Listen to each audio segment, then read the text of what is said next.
Okay, I lied. I said that for this channel reaching 200,000 subscribers that I would do a two-part Q&A. But after reviewing all the questions, there are just way too fucking many to fit into just 2 parts. A few weeks back I put out part 1 where I was answering nothing but knife game song related questions. But for this video, I'll be answering questions about music, about my music, or about my inspirations, about how I record or write songs, things of that nature. And I don't really know how many people actually give a fuck about these types of questions, but I made this video anyways. So if that's something that you have zero interest in, then please feel free to not watch this video. But if you are interested, then stay tuned for this Q&A and let's talk about music.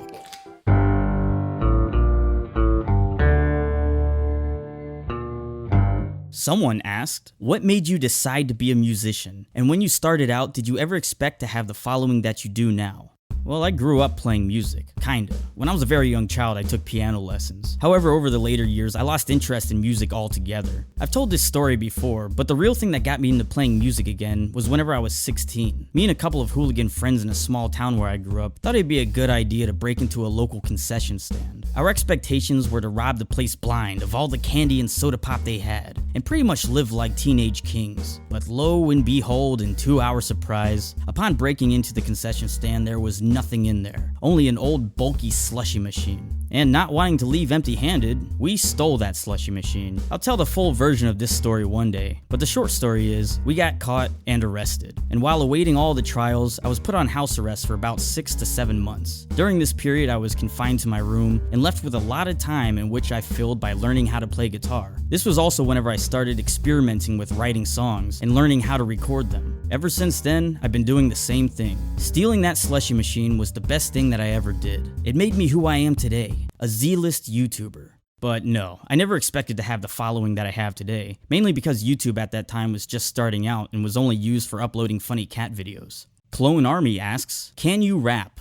Well, I like to think that I can, but whether or not I can rap well is up to the listeners to decide. I have plenty of rap-style songs scattered throughout my 3 albums, so I encourage all of you to buy them off my Bandcamp page and judge my rapping skills for yourself. Or if you're a tightwad, just check out a few of these videos where I'm rapping. Leave a comment and tell me what you think about my rapping skills.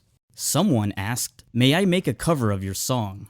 Absolutely. I love when people cover my songs, which isn't often. But when they do it, it makes me feel like I'm a big shot rock star.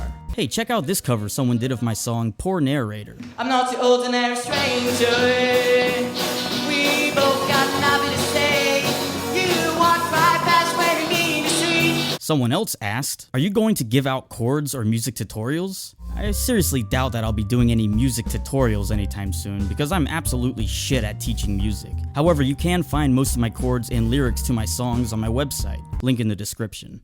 Nukem HD wonders, are you going to do a collaboration soon? And also, what is your favorite track on the Crowley album? My favorite track on Crowley is either Mysterious Stranger or When I'm Drinking Whiskey. It's hard to decide. As for collaborating, I always make plans to collaborate on projects with other artists, but rarely do I actually get around to doing it. For the most part, I've always just found it easier to work alone. Probably because I'm so picky about every little detail involved with my music or videos. But I'm open to collaborate with others whenever the right time and project comes along. We'll see. Devil's number 666 asks, what is your favorite band of all time? That's a tough question to answer. I love so many artists for different reasons, but if I had to narrow it down to my favorite musician, I would have to say Tom Waits. He's the most versatile artist whenever it comes to different music genres, and all of his songs create incredible visuals for your imagination. If there was one musician that I would want to meet, it would be him. And close second would be Randy Newman, also an amazing songwriter. I suggest to anyone who is a musician to check these 2 guys out. Dustin Smiley Faces asks, hey Rusty, what is your favorite music genre?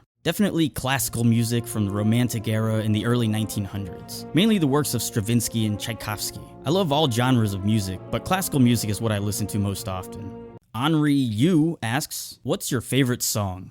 Probably The Rite of Spring by Igor Stravinsky. The composition is so chaotically emotional, and it hits me in the right spots of my mind every time I listen to it. And lucky for me, it's about 30 minutes long.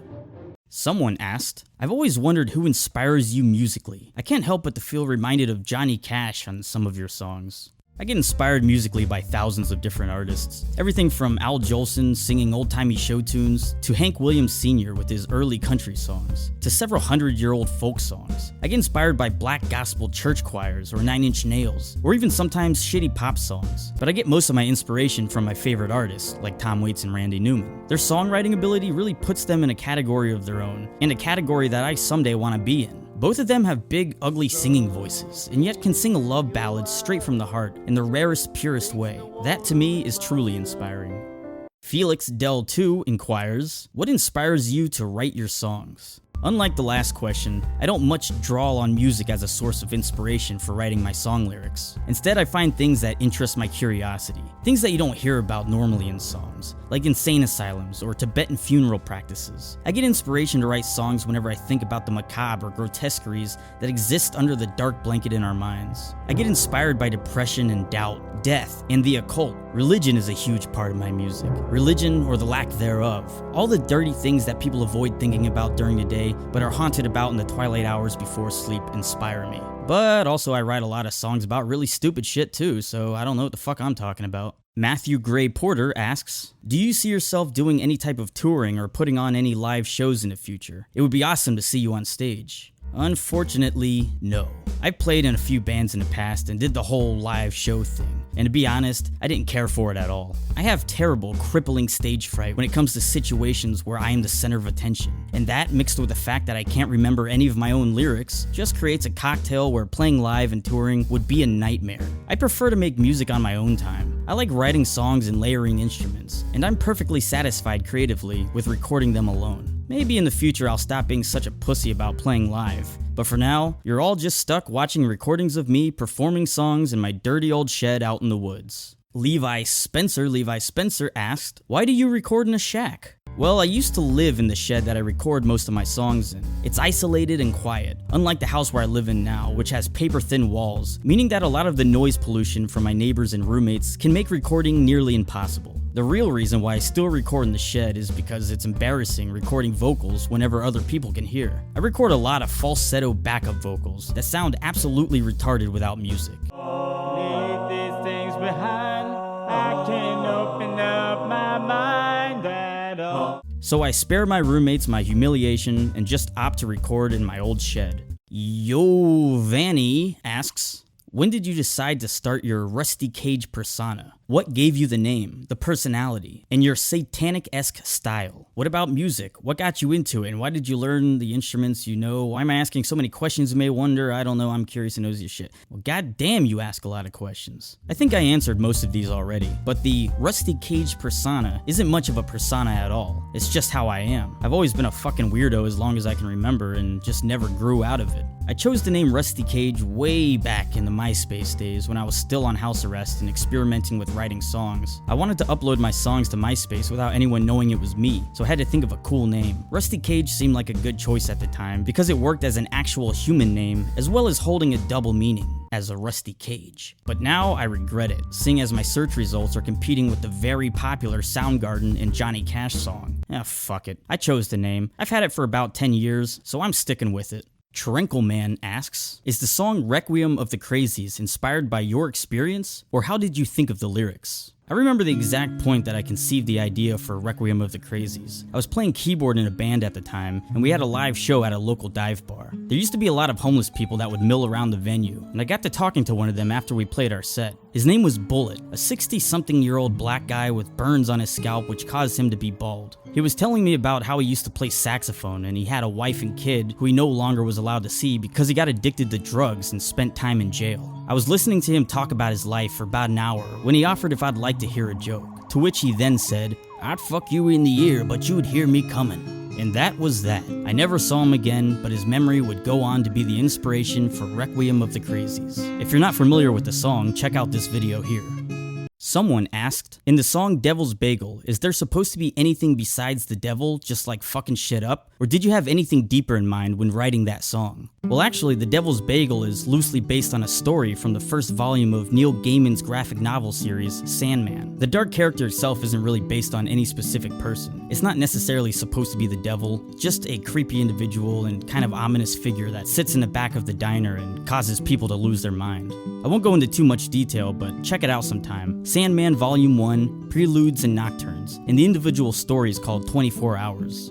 Someone else asked, will there be any Rusty Cage Volume 4? If so, don't forget to put there Write Me a Letter, I'll Come Back to New Orleans, and Human Centipede. Why those songs weren't on your last album? Sorry for my English. There will be a Volume 4 eventually. I will probably work on it next year. I plan to put Write Me a Letter, I'll Come Back to New Orleans, and then a few more serious storytelling songs like those two on the album. But the Human Centipede, I'll probably just release on a separate album completely full of joke songs. Vincent C. Russo inquires, when writing a song, do you envision a character beforehand, or do the lyrics form and the story follows? For example, Shame sparks the image of a preacher/clergyman who is far from righteous and is struggling with their own sins. Is this the case, or are the songs abstract and who narrates them? That's a great question. Not all of my songs are written in any one way or the other, but for the ones that follow the stories of specific characters, it's a strange mix of personal experience and fictional storytelling. I'll usually base the song off someone I've met in real life or a situation that I've lived through, and then create the basis for the song. Once I have an idea of what or who the song is going to be about, I can expand on their story in any way that I feel necessary. Usually the story follows the character, but oftentimes the story and the characters develop together the more I write the song. However, with my song Shame, and many other songs like it, I wrote them from a personal experience, and they're not based on any other characters. Ariana Neocleaus asks, what do you use to edit your music videos? Like, how do you combine the instruments into one video? I plan on doing a whole video showing the entire process of how I record and edit songs and videos, but for now I'll just give a quick answer. For song recording, I use Logic Pro 10. I usually start out by recording a scratch track on piano to get the general song structure down, and then from there I'll start to add other instruments and layer them over one another. It takes a lot of fine-tuning and re-recording of each part, but eventually a song is made. Before I started using Logic Pro, I recorded all my songs on GarageBand, which is a great program whenever you're starting out, but unfortunately it's only for Mac, so PC users will have to find another equivalent. As for video editing, I use a program called Final Cut Pro, and basically do the same layering process. I film myself recording each musical part, and then I layer the videos on top of each other. From there, it's just the arduous task of editing all those parts down to make the final product. Someone asked, how much time do you spend on editing? Days and days. It takes me way too long to edit. For songs, I'll spend months recording and editing a single song before I'm finally happy with it. That's why I only come out with an album every year or two. For videos, it usually takes me about 3 to 5 days to make. 1 or 2 days to write the video, 1 or 2 days to record the video and audio, 1 day to make any graphics for the video, which can sometimes be as many as 100 individual graphics at a time, and then 1 or 2 days to cut and edit all the video, audio, and graphics together. Some people are able to edit videos in like 2 hours, but for some reason it takes me much longer to do. I guess I'm just lazy.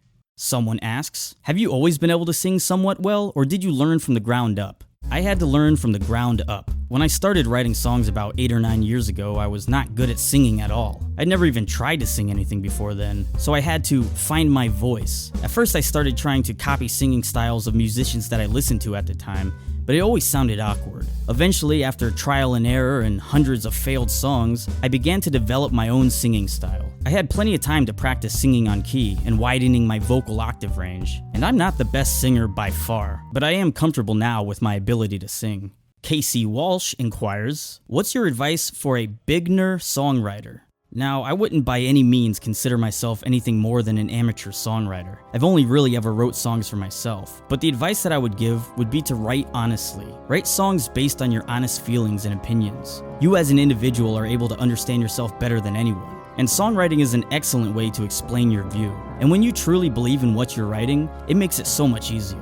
Also, don't ever think that there's any subject that you can't write a song about. I've talked to a lot of musician friends of mine who get writer's block and say that their life is just too uninteresting to write a song. That's fine. You don't have to make songs about things that you've done. You can make songs about things you think, or maybe even write songs about something unrelated to your life at all. Write a song about a sad dog or a plane crash. There are no limitations to songwriting. But as long as you enjoy and are interested in the subjects that you're writing about, then the whole process is much more rewarding. My last piece of advice would be not to worry about being super deep and meaningful. It can get pretty emotionally and mentally draining when you're trying to make everything you write an analytical or metaphorical poem. Sometimes you just gotta be simple and have fun.